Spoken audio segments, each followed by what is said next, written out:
Yan mga sir, to Isuzu Crosswind, galing pa kang Gentry kayo galing sir, no? Galing pa kayong Gentry, no?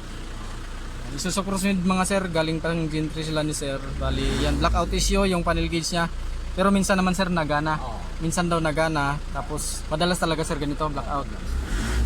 Yan, hindi siya nagana mga sir, yung RPM, yung odo wala rin, tapos yung fuel at saka temperature hindi rin gumana. Yan, naandar yan mga sir pero wala siya. Blackout. Buksan natin mga sir para ma-repair na rin natin. Ito na mga sir yung yung panel gauge ng Isuzu Crosswind blackout issue. Ayan, buksan natin to. Sabi ng mayari hindi pa naman ito nabuksan. Pero marami nagtaka ako pa. Marami ng mga sir. Yung mga fingerprint nandito. Siguro nilinis lang siguro ito. Buksan natin mga sir para ma-repair na natin.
Ano, okay na ito mga sir, asimpulin ko na lang to para maikabit ko na sa unit.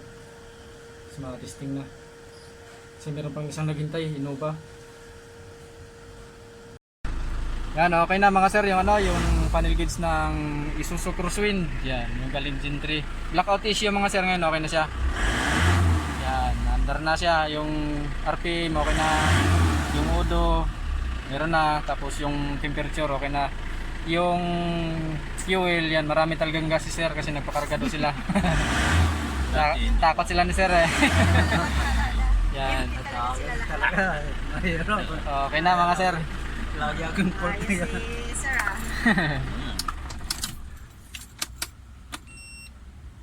Yan, odo okay na.